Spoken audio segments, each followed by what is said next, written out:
Let's go rapid fire. Hey, Tim, I just want to say thank you for all the pro-crypto press I see on you. There's a lot of haters out there, and I just wanted to say thank you for that. Yeah, thanks. We got to stick with it because it's Exactly. gonna.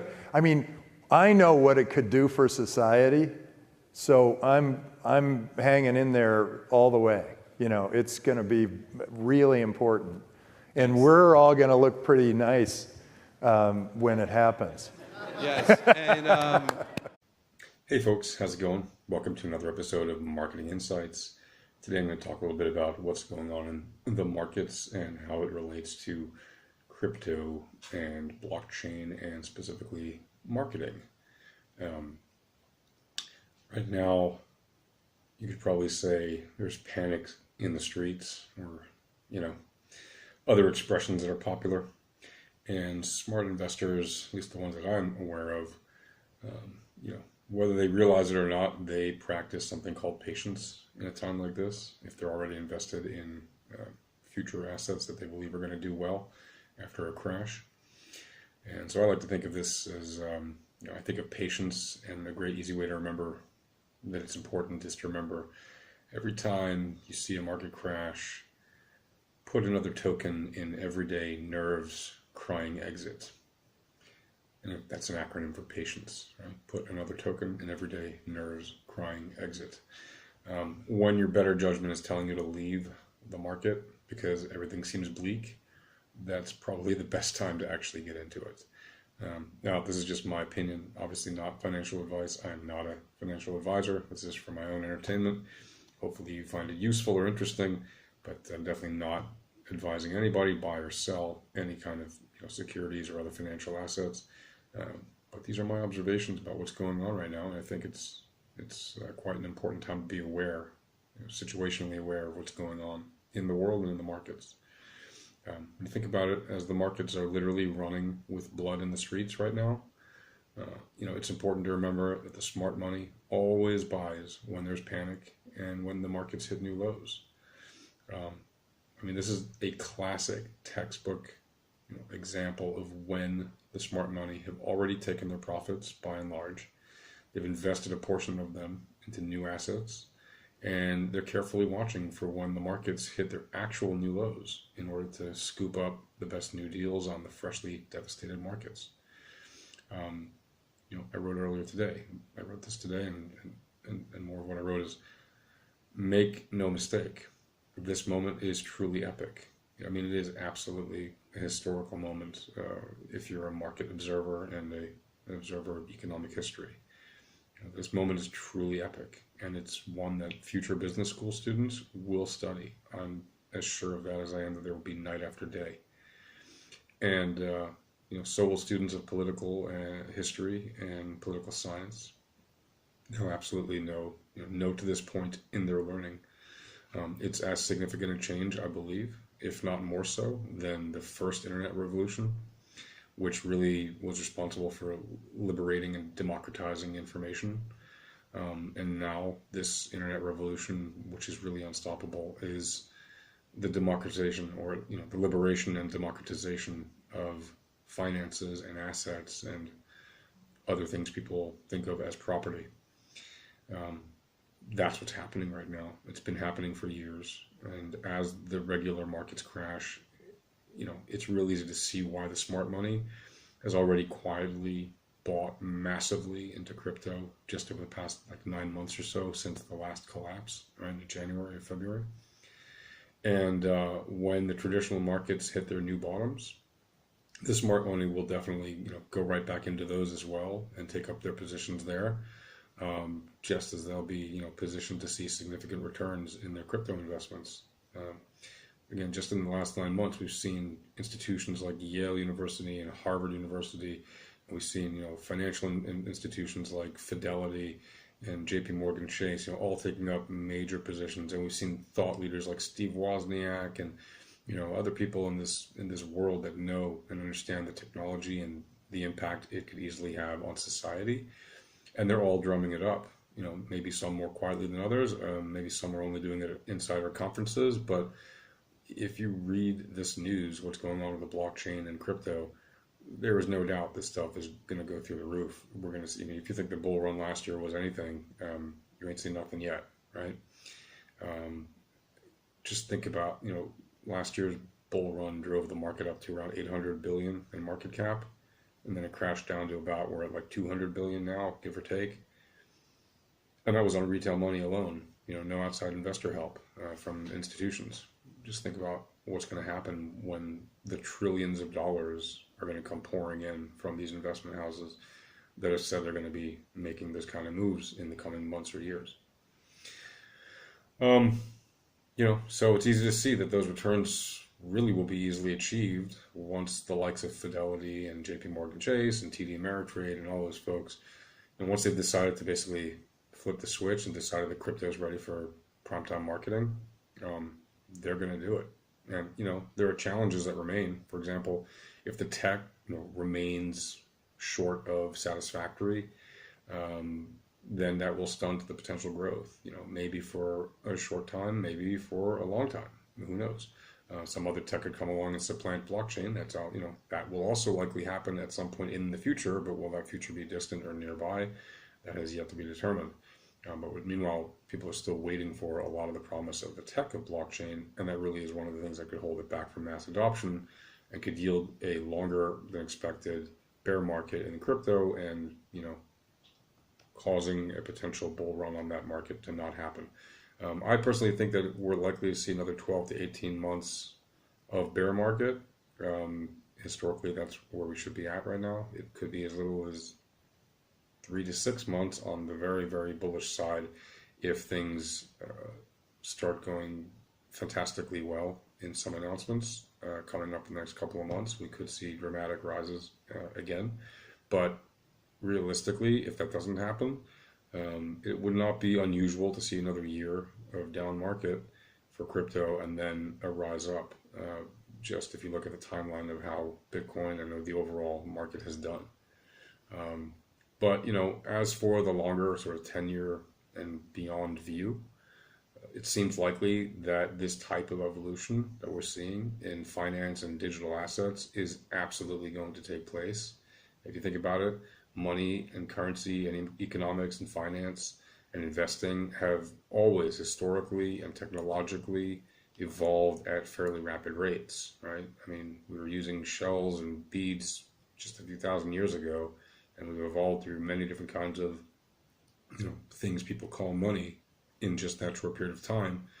And money is already very digital. Look at all the credit cards and ATM cards and everything else. Bank accounts, all those dollars, those paychecks you get automatically deposited to your bank, expenses you pay automatically online. Your money is virtual anyway. So why wouldn't you want it to be more secure, more reliable, not owned by a particular government, but actually yours, and not governed by a centralized government, but decentralized and owned by the owners. There's just every reason that people would want to see crypto do better. So if the tech can deliver, there's every logical reason to believe it will work. And I mean, really, other than short of like something like massive sun flares, which would, let's say, disrupt the entire electrical grid of the planet and possibly destroy every electronic device on Earth, short of that, it's really hard to imagine a world where digital money will be riskier than fiat, paper, coins, cash, and other centralized and centrally owned forms of money that are not as secure, and definitely they won't be as stable once crypto stabilizes, and crypto will definitely stabilize. Cryptocurrencies for sure will stabilize once there's a mass market where everyone is just using it by default. So all I can say to that is, think about how all these companies are beginning to market all of these different cryptos. First, they're drumming up interest again at the conferences. You got folks like Tim Draper, a massively important VC in this space, going to conferences, talking it up, defending the positions that they're taking with crypto, saying, they see the potential impact of this stuff. They realize why it's important to be in it because they know that we're going to be looking good in another few years, and these guys, they know what they're talking about. frankly, technology geniuses and influencers like Steve Wozniak, the co-founder of Apple, right? Not a small-time player, one of the most successful techies on planet Earth and in history. And he's humble enough to see the importance of blockchain and crypto, and obviously he doesn't need the money, but even he is learning how to code blockchain, right? Why does Steve Wozniak need to learn anything? Well, because he sees the massive potential that this has. Even at this stage in his life when he doesn't need the money, he's willing to say, here's something new and exciting that I don't know yet. And if I'm as smart as I think I am, I should probably learn this new thing and get a handle on it. And of course, he's a technologist, so it's relatively easy for him to understand it. But again, when people like that made decisions about a whole new type of technology and see the generational impact it could have, anyone in their 30s or 40s or younger than that could be massively impacted by crypto over the next 20, 30, 40 years. So, you see all these signs from these investors, these techies, they're talking about it more publicly, they're making more noise. You're seeing the changeover on places like CNBC, where every time they call a Bitcoin up, it goes down. Every time they call a Bitcoin down, it goes up. They've been playing the market, political game for ages, both sides of the fence, doing the dance, saying buy, buy, buy, when really people should be selling, selling, selling, and the opposite as well. And you just saw it happen this past 2 weeks when the market was literally starting to crash. They were just talking, oh, it's all just, temporary. This is nothing. Just buy, buy, buy. We're going to be fine tomorrow. And of course, people were not fine tomorrow. And then, of course, as soon as it was obvious the next day that, things were not going to get any better, they started to talk about how, it's just panic. And showing sort of, reasons to buy, reasons to sell, and showing very confusing information. And they're not the only channel that does that. Obviously, all the financial networks do that pretty much. It's important to remember when you see all these signals, right? The information for the masses is clear at certain times, confusing at other times, and entirely opposed to the truth at other times.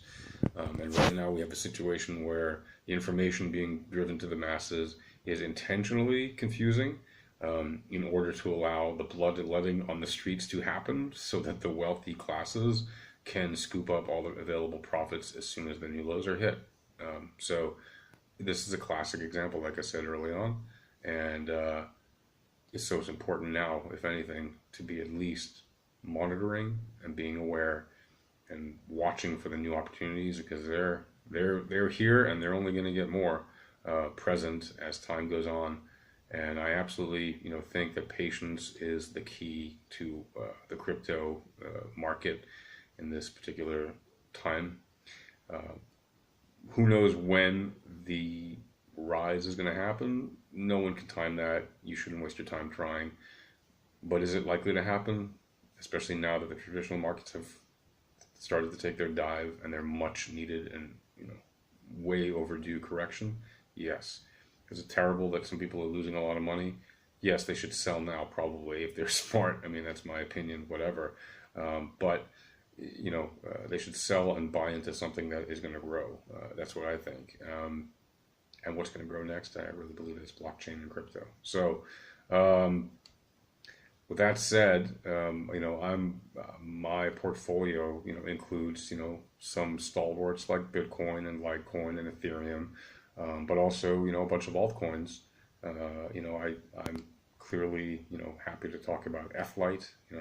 FLite, I think, is a really great community crypto. I think that the fact that it's a rare coin and has such a very high ambition of empowering, unbanked people with financial services, that's going to be increasingly important as this whole new market reality settles into place. And I think that other companies as well, Ontology, I think, is going to be a very interesting and important crypto potentially.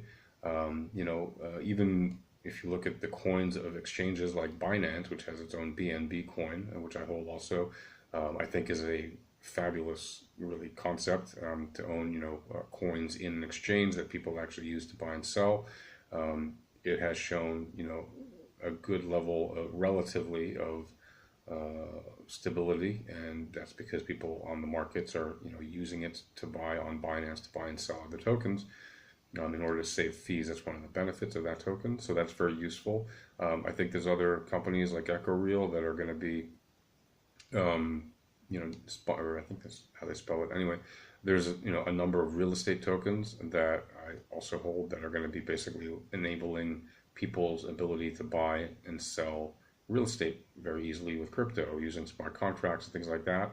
I think that's going to be hugely interesting, and once that's normal, you've already hit sort of mass adoption. Once people are buying and selling homes with crypto and not even thinking twice about it, and once they're already buying their sandwiches day to day for lunch at work, without thinking about it on a crypto lunch card that they get from their office, that's going to be when we've hit mass adoption, right? Those two sort of extremes of the market, homes and sandwiches, right?